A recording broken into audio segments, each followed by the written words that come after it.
안녕하세요. 광신방송예술고등학교 수학교사 박선준입니다.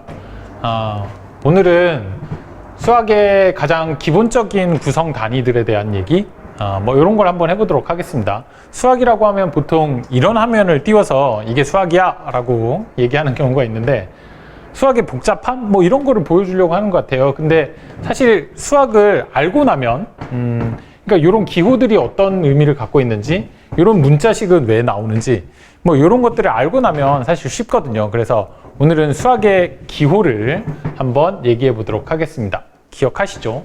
수학의 이론을 수학의 다양한 이야기로 수다를 떨어보는 수리수리 수다톡입니다. 그래서 수학 기호에 대한 얘기 시작해 보도록 하겠습니다. 가장 먼저 여러분들이 제일 잘 알고 있는 덧셈, 저거 왜 5예요? 5를 5라고 하지. 2랑 3이랑 더하면 당연히 5잖아요. 2개랑 3개. 근데 이걸 얘기하고 싶은 게 아니라 여기서부터 이 덧셈에서부터 1 더하기 1부터 시작한다고 하죠. 수학은 덧셈부터 시작해서 수학이 얼마나 발전해 가는지를 수학의 연산기호를 설명하면서 해드리려고요. 이런 덧셈을 수학하는 사람들이 보고는 어떤 생각을 하게 되냐면, 반대로 하면 어떻게 될까예요. 5라는 숫자는 어떻게 하면 2가 만들어질까? 물론 3을 써서 그게 뺄셈입니다. 뺄셈. 그리고 하나 더 나간 게 요거 두 개의 역할을 바꿀 수는 있을까? 5에서 3을 빼면 2, 5에서 2를 빼면 3 가능하네. 그렇게 해서 만든 게 뺄셈이라는 계산입니다. 뺄셈이라는 계산. 그러면 문제 드릴게요. 2 곱하기 3은 왜 6입니까? 아니, 초등학교 때부터 구구단 외워서 열심히 해가지고 6이라고 알고 있는데 그걸 왜라고 물으면 어떻게 대답해? 이렇게 대답하는 사람 있을 거예요. 2를 3번 곱하니까 6이죠. 뭐라고요? 2를 3번 곱하면 6이라고요? 잘 생각해 보세요. 2를 3번 곱하면 6이 아니라 8이에요. 2를 2번 곱하면 4. 4에다 2 곱하면 8이니까. 그러니까 2 곱하기 3은 2를 3번 곱했다는 뜻이 아닙니다. 그럼 얘는 뜻이 뭐냐? 2를 3번 더했습니다 라는 뜻이에요. 그래서 6인 거예요. 이 덧셈을 여러 번 하는 걸 귀찮아해서 사람들이 발견해낸 기호가 곱셈 되겠습니다. 그러면 곱셈 기호 만들어내고 사람들이 또 뭐 할까요? 수학자들이. 또 거꾸로 해요. 거꾸로.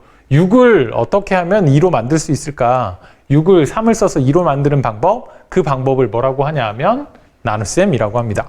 물론 여기서도 3과 2의 역할을 바꿀 수가 있네 라는 걸 확인하고 이런 걸 나눗셈으로 정의하는 거예요. 그래서 수학교의 정의는 어떻게 되어 있는지만 알면 어렵지 않아요. 그래서 한번 이거 해볼까요? 덧셈부터 곱셈 나왔어요. 그러면 곱셈에서 또 뭔가를 만들어낼 수 있지 않을까요? 무슨 말씀이냐? 2를 여러 번 더하는 거, 이런 계산을 쓰기 귀찮아서 이렇게 쓴 거 외워서 하는 거예요. 되겠죠? 그러면 2를 여러 번 곱하는 거, 이런 것도 뭐라고 쓸 수 있지 않을까? 그게 여기에 들어간다는 거예요. 그걸 지수라고 합니다. 지수. 거듭 제곱이라고 해요. 뭐라고 한다고요? 거듭 제곱. 그래서 이거 계산하면 얼마 나와요? 이게 2를 3번 곱한 거기 때문에 8이에요. 8. 그러면 이제 무슨 작업할까요? 거꾸로 가는 작업. 거꾸로 가는 작업. 8을 3을 가지고 어떻게 하면 2가 될 수 있는 방법이 있을까라는 걸 정의해요. 뭐라고요? 정의. 이건 약속한다는 거예요. 거듭, 그리고 이름을 제곱, 근이라고 불러요. 여러분들이 생각하는 루트라는 영어를 한글로, 한문으로 풀면 근이거든요. 뿌리근, 뿌리 루트. 예. 그리고 여기엔 요런 기호를 씁니다. 뜻을 해석하면 이런 거예요. 얘는 2를 3번 곱하면 8이에요. 그럼 얘는 뜻이 뭐냐? 뭔가를 3번 곱해서 8을 만들 수 있는 방법이 있을까? 그 무언가는 2야. 이렇게 찾는 거예요. 요 기호의 뜻이 뭐라고요? 3번 곱해서 8 되는 숫자. 그게 2라는 겁니다. 되시겠죠? 요거랑 비슷한 거 여러분들 배우셨어요. 여기 아무것도 안 써 있는 애. 여기 사실 2가 생략된 거예요. 여러 번 곱하는 거에 가장 기본은 2번이기 때문에 그 2번에 대해서는 생략하고 써요. 요거를 제가 뭘 했죠? 왜 그러죠? 요렇게 쓴다고요. 요렇게. 그러니까 얘의 뜻은 뭐예요? 2번 곱해서 4 되는 수. 여러분 아시잖아요. 2번 곱해서 4 되는 수. 그래서 루트 4는 2라고 쓰는 겁니다. 근데 여기가 문제예요. 여기가 이제 고등학교에서 배우는 어려운 내용인데 설마 아니 이걸 3이라고 생각할 수 있을까요? 이거 뜻 원래대로 뜻 뭐를 2번 곱하면 8이 될까? 그 숫자는 3일까? 아니죠. 2번 곱해서 8 되는 숫자는 절대 3이 아닙니다. 3을 2번 곱하면 9거든요. 그래서 이건 아니에요. 그러니까 여기에는 요거랑 똑같은 식을 쓸 수 없어요. 요렇게는 됐는데. 그래서 여기에는 나중에 배우는 요런 걸 씁니다. 2에 8. 이걸 로그라고 하고 요거 두 개를 묶어서 지수라고 배웁니다. 그래서 고등학교에서 새로 배우는 연산, 중학교 때까지 더하기, 빼기, 곱하기, 나누기 배웠고 고등학교 때 새로 배우는 연산, 그게 지수 로그 되겠습니다. 뭐 요런 역사적인 과정과 뭐 요런 기호의 활용이 있으니까 요런 것들의 뜻을 알면 여러분들이 수학을 좀 쉽게 그리고 상식 수준에서 좀 알아두면 좋을 것 같아서 얘기해 봤습니다. 다음으로는 수학에서 가장 많이 쓰고 그러면 계산을 한번 문자를 써서 해볼게요. 다 띄워놓고 하죠. 계산하실 수 있을까요? x를 지금 뭐 했죠? 2번 더 했어요. 뭐라고요? x를 2번 더 했다고요. 그럼 뭐라고 쓰죠? x를 2번 더 했어요. 기억나시나요? 아까 2 곱하기 3 뜻이 뭐라고요? 2를 3번 더 했어요. 되시죠? 원래 이건 이렇게 써야 됩니다. 근데 간단하게 숫자를 먼저 쓰고 곱하기 기호는 생략하고 그래서 이걸 뭐라고 쓰냐면 2x라고 쓰는 겁니다. 다음 얘는 뭔지 되시죠? 이거랑 똑같은 원리예요. 2를 3번 곱했어. 2의 3승. x를 2번 곱했네요. 그러면 x의 제곱 되겠네요. 이제 이런 거의 뜻을 아시겠어요? 2x랑 x제곱이 뭐가 틀린지? 얘는 x가 2번 더해져 있는 애고 얘는 x가 2번 곱해져 있는 애입니다. 그래서 이런 계산들을 하면 원리대로 잘 생각하면서 할 수 있어요. 이거 뭐죠? 2번 더해졌고 3번 더해졌어요. 전부 5번 더해졌네요. 그래서 요령이 단항식의 덧셈은 숫자끼리 더하고 x 한 번 쓰는 거. 같은 한 끼리만 더할 수 있어요. 다 동류항이라고 배웠죠. 다음 뺄셈은 2개 더해져 있는 거에 3번 빼져 있어요. 2개 더해져 있는 거에 3번 빼져 있어요. 한 번 빼게 되죠. 되시겠죠? 다음 곱하기. 얘는 아까 얘기했죠. 이런 거예요. 2하고 x 사이에 곱하기 생략돼 있고 3하고 곱하기 x 사이에 곱하기 생략돼 있고 다 곱셈일 때는 순서를 막 바꿔도 돼요. 그래서 숫자는 숫자끼리 곱하면 5 아니죠. 제가 왜 이럴까요? 2랑 3이랑 곱하면 6 되겠죠. 6. 그 다음에 x를 2번 곱하면 여기 있죠. 여기 x제곱. 그래서 얘의 답은 6x가 아니고 5x제곱이 아니고 6x제곱 됩니다. 그럼 그 밑에 거는 해보실 수 있나요? 얘는 x가 몇 개 곱해져 있는 거죠? 2개. 그 다음에 x가 또 3개나 곱해져 있어요. 그럼 다 곱셈이네요. 그럼 x가 몇 번? 5번 곱해져 있네요. 그래서 이거의 요령은 요거랑 마치 더해서 생긴 것처럼 보이는데 원리를 알면 절대 실수하지 않고 여러분들이 하실 수 있습니다. 요거 교과서에 있었던 문제인데 실수하는 사람들이 있어서 한번 가져와 봤습니다. 계산해 볼까요? 분배 법칙을 쓰죠. 요렇게 그러면 x 3승 마이너스 x제곱 마이너스 x 플러스 x제곱 마이너스 x 마이너스 1. 근데 이렇게 계산하시는 분들이 있더라고요. 요거 계산하니까 x야. 요거랑 요거 계산하니까 없어지네.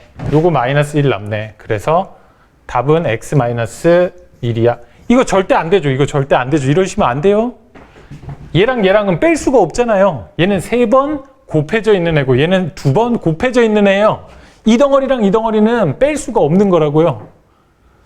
되시죠? 요거 그대로 써야 돼요. x 세제곱. 다음 얘는 얘랑 계산이 되는 거죠. 얘랑 계산이 되는 거죠. 없어지죠. 그리고 마이너스 2x, x랑 계산이 되니까 마이너스 1. 요렇게 하셔야 되는데 이런 실수를 하시더라는 거예요. 이러면 절대 안 된다는 거. 요 두 개의 구분을 여러분들이 자꾸 의도적으로 하시다 보면 요 문자의 계산도 잘 하실 수 있을 겁니다. 넘어가 보겠습니다. 그래서 문자에 대한 설명도 한번 해드리고 갈 건데 문자를 너무 어려워하세요. 근데 일단 편의상 이렇게 한 3개 정도로 외워두시면 좋을 것 같아요. x는 미지수고 a는 홍길동이고 파이는 단축키야. 이게 뭔 얘기냐? 한번 설명할게요. 네.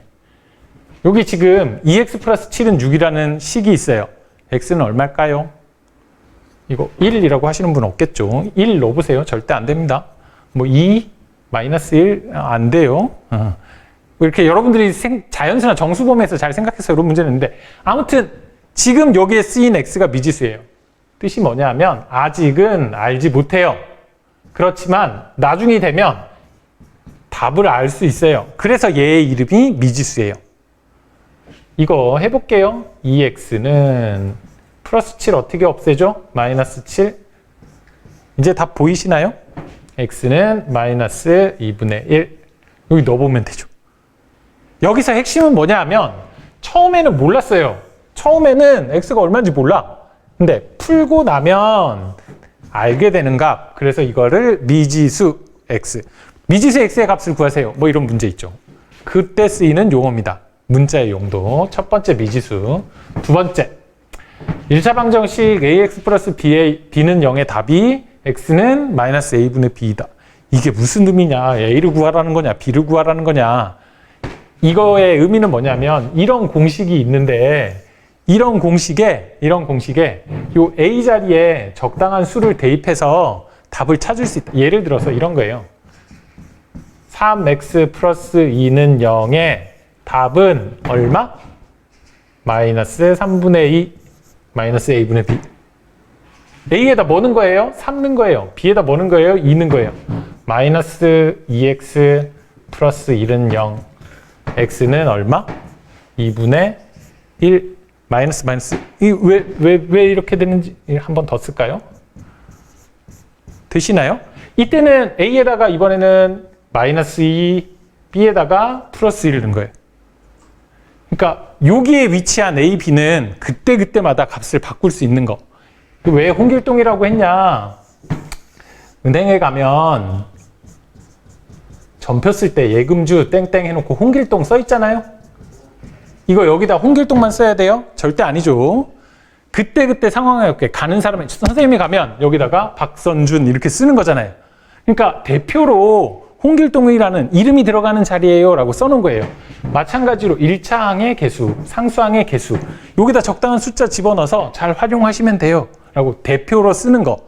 이런 문자의 활용을 홍길동이라고 합니다. 홍길동. 다음 마지막 단축키. 원주율의 정의인데요. 원주율은 원의 주자가 둘레예요. 원둘레에 대한 비율인데 뭐에 대한 비율이냐면 지름에 대한 원이 있으면 원의 지름에 대한 둘레의 비율. 그래서 지름이 1일 때 원의 둘레를 원주율이라고 하는 거예요. 이 값이 얼마냐 하면 이렇게 돼요. 3.14라고 보통 외우는데 실제로는 엄청 긴 무리수거든요. 그래서 얘를 간단히 줄여서 파이라고 쓰는 거예요. 이렇게 쓰이는 문자의 용도는 단축키입니다. 단축키. 문자를 줄이려고 하는 거. 되실까요? 단축키, 홍길동, 미지수. 그래서 여러분들이 어떤 때 이 문자들이 어떤 용도로 쓰이는지 조금만 알면 처음에 봤던 요런 거 봤을 때 크게 어렵지 않아요. 여기에서 여러분들이 아는 내용이 요 마지막에 나와 있는 요건데 근해 공식이라고 하는 거죠. 이 근해 공식에서 x는 a, b, C랑 다른 용도로 쓰였어요. 여기서 X는 미지수. 값을 찾아야 되는 거죠. 처음엔 몰랐지만 나중에 알게 되는 값. 이 값을 찾는 방법이 이런 공식인 건데 이런 공식에서 A 자리에 있는 값은 여기다 쓰고 B 자리에 있는 값은 여기다 쓰고 이렇게 얘네들은 홍길동의 용도로 쓰이고 있죠. 그때마다 해당하는 값을 넣으면 이 미지수 값을 찾을 수 있다는 거예요. 그래서 X와 A, B, C는 서로 성격이 다르다는 거죠. 이렇게 여러분들이 좀 알고 나면 이런 복잡한 수학도 조금 쉬워질 수 있으니까 선생님이 설명한 이런 개념들 한번 더하기, 빼기, 곱하기, 나누기 이런 게 어떻게 생겼는지 그리고 문자의 용도, 미지수, 홍길동 단축키를 좀 알아두시면 선생님하고 수업하는데 조금 편할 것 같습니다. 그럼 오늘 강의는 이만 마치도록 하겠습니다. 수고하셨습니다.